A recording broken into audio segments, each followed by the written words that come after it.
Kang Taeju adalah seorang mantan ahli bedah saraf ternama yang kini menjabat sebagai direktur sebuah rumah sakit besar. Di mata semua orang, ia memiliki karir yang gemilang, kehidupan mapan, dan keluarga yang tampak sempurna. Namun di balik semua itu, rumah tangganya dengan Ko Se-yoon telah lama dipenuhi pertengkaran, kesalahpahaman, dan luka yang tak pernah benar-benar sembuh. Kesibukan pekerjaan membuat Taeju dan Se-yoon semakin menjauh. Mereka tinggal di rumah yang sama, tetapi hampir tidak pernah menghabiskan waktu bersama. Setiap pertemuan hanya diwarnai perdebatan mengenai masa lalu, ambisi, dan rasa kecewa yang terus menumpuk selama bertahun-tahun.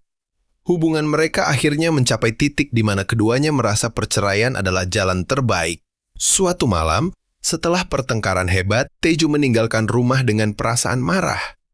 Dalam keadaan emosinya yang tidak stabil, ia mengucapkan kata-kata yang seolah menandakan bahwa hidupnya akan lebih baik tanpa Se-yoon dan tanpa ia sadari. Seseorang mengawasi setiap gerak-geriknya dari kejauhan. Keesokan harinya, Taeju berniat menyelesaikan proses perceraian secara damai. Namun saat ia mencoba menghubungi Se-yoon, teleponnya tidak pernah dijawab. Ia mengira istrinya sengaja menghindarinya. Hingga akhirnya menerima kabar mengejutkan bahwa Se-yoon tidak pernah datang ke kantor maupun ke rumah sakit. Kecemasan mulai menyelimuti dirinya. Taeju mencari ke berbagai tempat yang biasa dikunjungi istrinya, tetapi tidak menemukan jejak sedikit pun. Beberapa jam kemudian, sebuah panggilan dari nomor tak dikenal masuk ke ponselnya. Suara di balik telepon memberitahukan bahwa Ko Se-yoon telah diculik dan hidupnya kini berada di tangan mereka. Taeju diperingatkan agar tidak menghubungi polisi jika ingin melihat istrinya tetap hidup. Di saat Taeju masih berusaha memahami apa yang sedang terjadi, polisi justru datang menghampirinya. Bukti-bukti awal mengarah pada dirinya sebagai orang yang paling mungkin berada di balik hilangnya Se-yoon. Terutama karena semua orang mengetahui bahwa pasangan itu sedang berada di ambang perceraian. Dalam hitungan jam, Taeju berubah dari seorang direktur rumah sakit yang dihormati menjadi pria yang dicurigai sebagai dalang penculikan istrinya sendiri. Kang Taeju dibawa ke kantor polisi untuk menjalani pemeriksaan intensif. Penyidik menemukan banyak hal yang semakin memberatkannya. Rekaman kamera pengawas memperlihatkan pertengkarannya dengan Se-yoon sehari sebelum sang istri menghilang. Selain itu, jejak lokasi ponselnya juga berada tidak jauh dari tempat terakhir Se-yoon terlihat. Walaupun Taeju berulang kali menegaskan bahwa ia tidak menculik istrinya, tidak ada seorang pun yang benar-benar mempercayainya. Di saat yang sama, telepon misterius kembali masuk. Penculik mengetahui bahwa Taeju sedang diperiksa polisi. Mereka mengancam akan membunuh Se-yoon jika polisi terus dilibatkan. Ancaman itu membuat Taeju sadar bahwa penculik selalu mengawasi setiap langkahnya. Keadaan berubah semakin buruk ketika seseorang menyusup ke ruang barang bukti dan meletakkan beberapa benda yang sengaja diarahkan untuk memperkuat dugaan bahwa Taeju adalah pelaku utama. Polisi pun memutuskan untuk menahannya sebagai tersangka utama dalam kasus penculikan. Dalam perjalanan menuju ruang tahanan, terjadi sebuah insiden tak terduga. Lampu gedung mendadak padam akibat gangguan listrik yang telah direncanakan. Kepanikan melanda seluruh kantor polisi. Di tengah kekacauan itu, sekelompok orang tak dikenal menyerang petugas keamanan. Mereka bukan datang untuk menyelamatkan Taeju, melainkan untuk membungkamnya agar rahasia besar tidak pernah terungkap. Taeju berhasil meloloskan diri dari serangan tersebut dan kabur dari kantor polisi. Kini ia menjadi buronan yang dicari aparat, sementara para penculik juga terus memburunya. Ia menyadari bahwa dirinya sedang dijebak dalam permainan yang jauh lebih rumit daripada sekadar kasus penculikan. Di sisi lain, Se-yoon terbangun di sebuah ruangan gelap yang terkunci rapat. Tangannya terikat dan ia tidak mengetahui lokasi tempat ia disekap. Dari balik dinding, ia mendengar suara beberapa pria yang membicarakan rencana besar dan menyebut nama seseorang yang sangat berkuasa. Saat itulah Se-yoon mulai memahami bahwa penculikannya bukan hanya untuk meminta tebusan, melainkan bagian dari sebuah konspirasi yang telah disusun dengan sangat rapi dan melibatkan banyak orang. Kini berstatus sebagai buronan, Kang Taeju tidak memiliki tempat untuk meminta bantuan. Rekan-rekannya di rumah sakit mulai menjaga jarak, sementara media terus memberitakan dirinya sebagai suami yang diduga menculik istrinya sendiri. Nama baik yang ia bangun selama bertahun-tahun runtuh hanya dalam waktu singkat. Sambil menghindari kejaran polisi, Taeju kembali ke rumah sakit secara diam-diam pada malam hari. Ia yakin ada sesuatu yang berhubungan dengan pekerjaannya yang menjadi penyebab semua peristiwa ini. Dengan bantuan seorang pegawai lama yang masih mempercayainya, ia berhasil memasuki ruang arsip yang sudah lama tidak digunakan. Di sana, Taeju menemukan beberapa dokumen yang seharusnya telah dimusnahkan. Dokumen-dokumen itu berisi laporan tentang proyek penelitian medis rahasia yang pernah dijalankan beberapa tahun sebelumnya. Nama Seyun tercantum sebagai salah satu orang yang tanpa sengaja menemukan kejanggalan dalam proyek tersebut. Sejak saat itu, ia diam-diam mengumpulkan bukti tanpa sepengetahuan suaminya. Di tempat penyekapan, Seyun mulai mengamati kebiasaan para penculik. Ia menyadari bahwa mereka bukan sekadar kelompok kriminal biasa. Mereka bekerja secara teratur, menerima perintah dari seseorang yang tidak pernah memperlihatkan wajahnya. Dari percakapan yang sempat ia dengar, Seyun mengetahui bahwa ada seorang tokoh berpengaruh bernama No Man-hee yang menjadi pusat dari seluruh rencana tersebut. Sementara itu, Taeju menemukan sebuah flash drive tersembunyi di dalam laci pribadi istrinya di kantor. Saat berhasil membukanya, ia melihat salinan dokumen, rekaman suara, dan daftar nama sejumlah orang penting yang diduga terlibat dalam praktik ilegal di rumah sakit. Semua bukti itu mengarah pada jaringan korupsi yang telah berlangsung selama bertahun-tahun. Taeju akhirnya menyadari bahwa penculikan Seyun bukan disebabkan oleh masalah rumah tangga mereka. Istrinya telah mengetahui rahasia yang sangat berbahaya. Dan kini ada pihak yang ingin menghilangkan semua bukti sekaligus menyingkirkan siapapun yang mencoba mengungkap kebenaran. Dengan tekad yang mulai bangkit kembali, Taeju memutuskan untuk menyelamatkan Seyun dan membongkar konspirasi besar yang mengancam nyawa mereka berdua.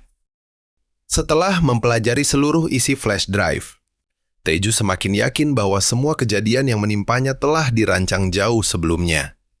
Daftar nama yang tersimpan di dalamnya menghubungkan sejumlah dokter, pengusaha, dan pejabat berpengaruh dalam sebuah jaringan kejahatan yang memanfaatkan rumah sakit sebagai kedok untuk menjalankan aktivitas ilegal. Di antara semua nama itu, satu sosok paling sering muncul yaitu No Man-hee. Di depan publik, Man-hee dikenal sebagai pria sederhana yang menjalankan usaha kecil dan aktif dalam berbagai kegiatan sosial. Namun di balik citra itu, ia adalah otak di balik jaringan kriminal yang mengendalikan banyak orang melalui ancaman, uang, dan kekuasaan. Sementara itu, Seyun diam-diam berusaha mengingat setiap sudut tempat ia disekap. Ia memperhatikan suara kereta yang sesekali terdengar dari kejauhan, aroma bahan kimia yang memenuhi ruangan, dan jadwal pergantian penjaga. Semua petunjuk itu ia simpan dalam ingatannya, berharap suatu hari dapat digunakan untuk melarikan diri. Di sisi lain, Taeju berhasil menemui seorang mantan detektif yang pernah menyelidiki kasus-kasus yang berkaitan dengan No Man-hee. Sang detektif mengungkap bahwa banyak saksi penting dalam berbagai penyelidikan sebelumnya menghilang secara misterius atau ditemukan tewas sebelum sempat memberikan kesaksian. Karena kurangnya bukti, semua kasus itu akhirnya ditutup. Tidak lama setelah pertemuan tersebut, tempat persembunyian Taeju diserbu oleh orang-orang bersenjata. Ia nyaris kehilangan nyawanya, tetapi berhasil meloloskan diri setelah terjadi kejar-kejaran yang menegangkan. Dari serangan itu, Taeju semakin yakin bahwa setiap langkahnya terus dipantau oleh jaringan No Man-hee. Di akhir hari, Taeju menerima sebuah paket tanpa nama. Di dalamnya terdapat foto terbaru Seyun yang masih hidup, namun terlihat lemah dan terluka. Bersama foto itu terdapat secarik pesan singkat yang memperingatkan bahwa waktu untuk menyelamatkan Seyun semakin sedikit. Taeju sadar bahwa ia harus menemukan lokasi penyekapan sebelum semuanya terlambat. Seyun mulai memahami pola penjagaan di tempat penyekapannya. Selama beberapa hari, ia mengamati setiap pergantian penjaga, jam makan, dan saat-saat ketika para penculik lengah. Ia tahu bahwa kesempatan untuk melarikan diri mungkin hanya datang sekali. Suatu malam, ketika sebagian penjaga meninggalkan gedung untuk menjalankan tugas lain, Seyun berhasil membebaskan salah satu ikatan di tangannya menggunakan serpihan logam yang ia temukan di lantai. Dengan hati-hati ia membuka pintu ruangan dan menyusuri lorong yang gelap. Untuk pertama kalinya, ia melihat sebagian area tempat penyekapan. Bangunan itu tampak seperti gudang tua yang telah lama ditinggalkan. Di beberapa ruangan terdapat tumpukan dokumen, peralatan komunikasi, dan kotak-kotak besar yang dijaga ketat. Se-yun menyadari bahwa tempat itu bukan sekadar lokasi penyanderaan, melainkan salah satu pusat operasi kelompok No Man-hee. Saat mencoba mencari jalan keluar, ia menemukan sebuah ruangan yang berisi komputer dan berbagai berkas rahasia. Dalam waktu singkat, ia sempat melihat nama-nama yang sama dengan yang pernah ia temukan saat menyelidiki proyek ilegal di rumah sakit. Sebelum sempat mengumpulkan lebih banyak bukti, alarm keamanan berbunyi. Para penjaga segera mengejar Se-yun. Setelah pelarian yang menegangkan melalui lorong-lorong sempit dan area penyimpanan yang luas, ia akhirnya tertangkap kembali. Namun sebelum ditangkap, ia berhasil mencuri sebuah kartu identitas milik salah satu anggota kelompok tersebut dan menyembunyikannya di pakaiannya. Di tempat berbeda, Tae-ju terus menelusuri petunjuk yang ditinggalkan istrinya. Dengan bantuan mantan detektif, ia berhasil menemukan hubungan antara beberapa lokasi industri tua dan jaringan kriminal No Man-hee. Salah satu lokasi yang paling mencurigakan adalah kawasan pergudangan di pinggiran kota yang sudah lama tidak beroperasi. Namun sebelum Tae-ju dapat menyelidiki tempat itu lebih jauh, ia mendapat kabar mengejutkan. Salah satu nama dalam daftar rahasia yang ada di flash drive ditemukan tewas secara misterius. Kematian itu menunjukkan bahwa seseorang sedang membersihkan semua jejak yang dapat mengarah pada kebenaran. Kang Tae-ju menyadari bahwa musuh mereka mulai bergerak lebih cepat. Sementara Se-yun kembali dikurung dengan pengawasan yang lebih ketat. Keduanya tidak mengetahui bahwa No Man-hee telah menyiapkan tahap berikutnya dari rencananya. Sebuah langkah yang dapat menghancurkan mereka selamanya.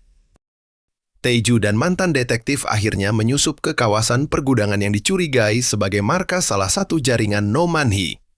Di sana mereka menemukan sejumlah dokumen yang menunjukkan adanya transaksi ilegal dan aliran dana dalam jumlah besar. Namun sebelum sempat membawa bukti tersebut, sekelompok orang bersenjata mengepung mereka. Dalam situasi genting itu, Tae-ju berhasil meloloskan diri, tetapi sang mantan detektif tertangkap. Sebelum dibawa pergi, ia berpesan agar Tae-ju tidak mempercayai siapapun di rumah sakit karena ada seseorang dari lingkaran terdekatnya yang bekerja untuk No Man-hee. Ucapan itu terus terngiang di benak Tae-ju. Ia mulai mengingat berbagai kejadian aneh yang selama ini diabaikannya. Setiap kali ia menemukan petunjuk baru, musuh selalu datang lebih dulu. Seolah-olah ada orang yang terus membocorkan semua pergerakannya. Dengan menyamar, Tae-ju kembali memasuki rumah sakit. Ia memeriksa rekaman kamera keamanan dan catatan akses ruangan rahasia. Dari sana ia menemukan fakta mengejutkan. Salah seorang direktur kepercayaan yang selama ini menjadi rekan kerjanya ternyata diam-diam sering bertemu dengan orang-orang suruhan No Man-hee. Orang yang selama ini dianggap sahabat justru menjadi pengkhianat yang membantu menjebaknya. Sementara itu, Se-yun yang masih disekap mendengar percakapan para penjaga. Ia mengetahui bahwa No Man-hee berencana memindahkan dirinya ke lokasi lain sebelum polisi atau Tae-ju berhasil menemukannya. Setelah dipindahkan, peluang untuk diselamatkan akan semakin kecil.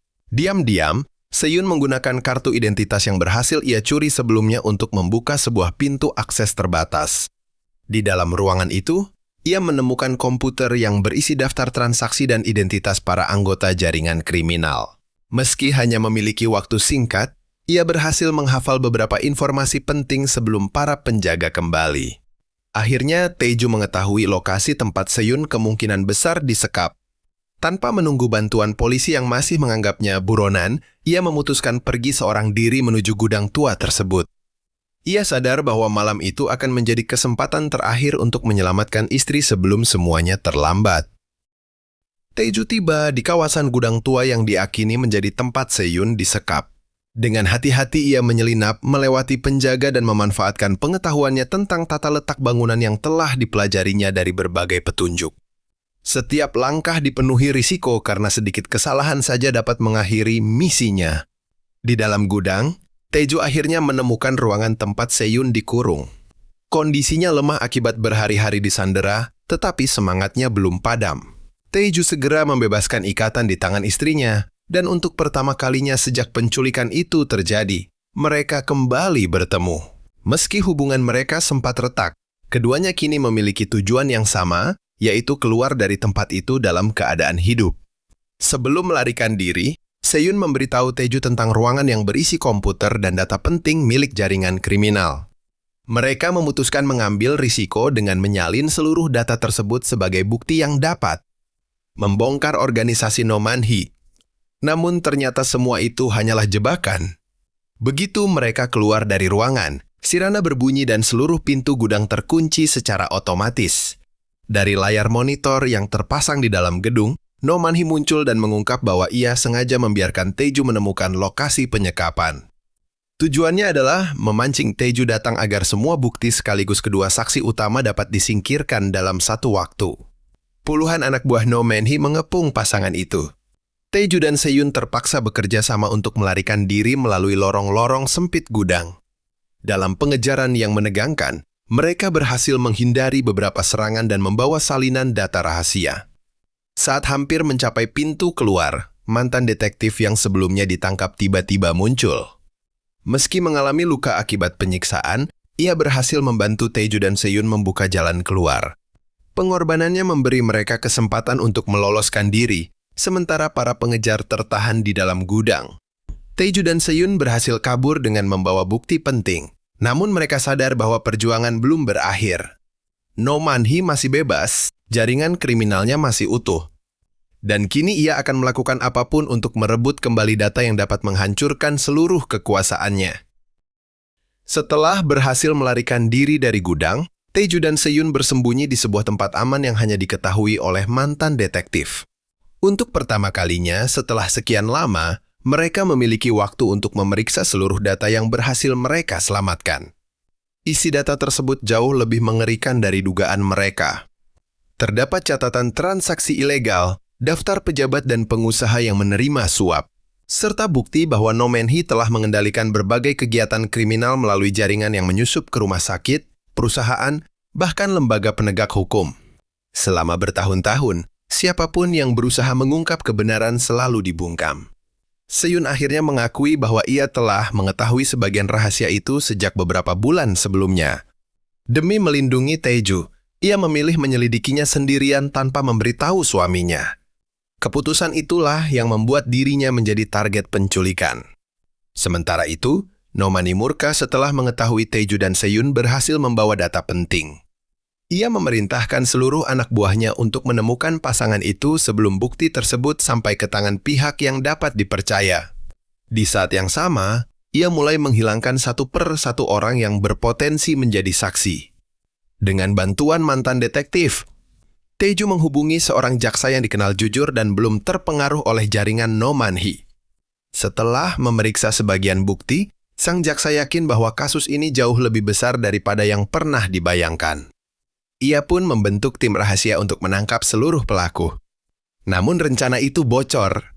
Konvoi yang membawa Taeju, Seyun, dan barang bukti disergap di tengah perjalanan. Terjadi pengejaran sengit yang membuat mereka hampir kehilangan seluruh data penting. Berkat kerjasama yang solid, mereka berhasil menyelamatkan bukti dan lolos dari penyergapan. Meski beberapa anggota tim terluka, kini semua bukti telah berada di tangan jaksa yang dapat dipercaya. Operasi besar untuk menangkap Nomanhi pun mulai disusun. Sementara itu, Nomanhi memilih keluar dari persembunyiannya.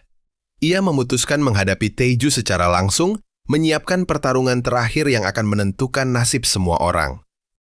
Operasi penangkapan besar-besaran akhirnya dimulai. Berdasarkan bukti yang diberikan Kang Taeju dan Seyun, jaksa bersama tim khusus melakukan penggerebekan secara serentak ke berbagai lokasi yang menjadi pusat aktivitas jaringan kriminal Nomanhi. Banyak anak buahnya berhasil ditangkap, sementara dokumen dan aset ilegal disita sebagai barang bukti. Namun, Nomanhi telah memperkirakan langkah tersebut. Sebelum aparat tiba, ia meninggalkan markas utamanya dan membawa beberapa pengawal setia ke sebuah fasilitas industri tua yang terpencil. Dari sana, ia menghubungi Taeju dan menantangnya untuk datang seorang diri jika ingin mengakhiri semua ini. Meski menyadari itu adalah jebakan, Taeju memutuskan memenuhi tantangan tersebut. Ia tidak ingin Nomanhi kembali lolos dan terus mengancam keselamatan Seyun maupun para saksi lainnya. Diam-diam, Tim jaksa mengikuti jejak Taeju dari kejauhan sambil menyiapkan penyergapan. Di dalam bangunan tua itu, Taeju berhadapan langsung dengan No Man-hee. Sang dalang kejahatan mengungkap bahwa sejak awal ia sengaja memanfaatkan keretakan rumah tangga Taeju dan Seyun untuk menjadikan Taeju kambing hitam. Dengan kejadian itu, semua perhatian akan tertuju pada konflik keluarga mereka, sementara jaringan kriminalnya tetap aman. No Man-hee kemudian memerintahkan anak buahnya untuk menyerang Taeju. Pertarungan sengit pun terjadi di dalam bangunan yang mulai rusak akibat ledakan dan kebakaran kecil. Di tengah kekacauan itu, Seyun yang datang bersama tim penyelamat berhasil membantu Taeju keluar dari kepungan. Saat No Man-hee berusaha melarikan diri, tim jaksa dan polisi akhirnya mengepung seluruh area. Tidak memiliki jalan keluar lagi, ia mencoba menghancurkan seluruh bukti dengan membakar ruang penyimpanan. Namun upayanya gagal karena sebagian besar data telah diamankan sebelumnya. Dalam keadaan terdesak, No Man-hee akhirnya berhasil ditangkap. Seluruh kejahatan yang selama ini ia sembunyikan mulai terungkap satu persatu. Meski sang dalang telah tertangkap, Taeju dan Seyun menyadari bahwa perjalanan mereka belum benar-benar berakhir. Mereka masih harus menghadapi sidang besar yang akan menentukan nasib seluruh anggota jaringan kriminal tersebut dan memulihkan nama baik yang telah hancur. Beberapa bulan setelah penangkapan No Man-hee, persidangan besar akhirnya dimulai. Satu persatu anggota jaringan kriminal dihadirkan sebagai terdakwa. Berkat bukti digital yang berhasil diselamatkan Kang Taeju dan Seyun, serta kesaksian para saksi yang akhirnya berani berbicara. Seluruh kejahatan yang selama bertahun disembunyikan berhasil dibongkar di hadapan pengadilan. No Man-hee berusaha menyangkal semua tuduhan, tetapi setiap pembelaannya dipatahkan oleh bukti yang begitu kuat. Hakim akhirnya menjatuhkan hukuman berat kepadanya beserta para kaki tangannya. Kasus yang sempat menggemparkan negeri itu pun resmi ditutup. Di sisi lain, nama Taeju akhirnya dipulihkan. Polisi secara resmi menyatakan bahwa ia tidak pernah terlibat dalam penculikan istrinya. Tuduhan yang selama ini menghancurkan reputasinya dicabut. Dan masyarakat mulai mengetahui bahwa ia justru mempertaruhkan nyawanya untuk mengungkap organisasi kriminal yang sangat berbahaya. Seyun juga berhasil pulih, baik secara fisik maupun mental. Pengalaman selama menjadi sandera meninggalkan luka yang mendalam. Tetapi dukungan Taeju membantunya bangkit sedikit demi sedikit. Untuk pertama kalinya setelah sekian lama, mereka berbicara dengan jujur mengenai kesalahan masing-masing yang pernah membuat rumah tangga mereka retak. Mereka menyadari bahwa masalah terbesar bukanlah perbedaan pendapat, melainkan kurangnya kepercayaan dan komunikasi. Setelah melalui begitu banyak penderitaan, keduanya memutuskan untuk memberikan kesempatan kedua bagi pernikahan mereka. Keputusan perceraian yang dahulu hampir mereka jalani kini mereka batalkan. Beberapa waktu kemudian, Taeju mengundurkan diri dari jabatannya sebagai direktur rumah sakit. Ia memilih kembali menjadi dokter dan mendedikasikan hidupnya untuk merawat pasien. Sementara itu, Seyun aktif membantu berbagai lembaga yang mendampingi korban kejahatan, menggunakan pengalamannya untuk memberi harapan kepada orang lain. Taeju dan Seyun akhirnya berjalan berdampingan meninggalkan rumah sakit saat matahari terbenam. Setelah melewati pengkhianatan, penculikan, konspirasi, dan ancaman kematian, mereka akhirnya menemukan kembali arti kepercayaan dan cinta yang sempat hilang. Masa lalu yang kelam telah berakhir, dan sebuah kehidupan baru yang penuh harapan akhirnya dimulai. Pada akhirnya kebenaran berhasil mengalahkan kebohongan, dan cinta yang hampir hancur justru menjadi kekuatan untuk melewati semua cobaan. Itulah akhir dari kisah The Husband. Terima kasih sudah menonton, jangan lupa dukung channel ini dengan like, komentar, dan subscribe. Sampai jumpa di rangkuman drama Korea berikutnya.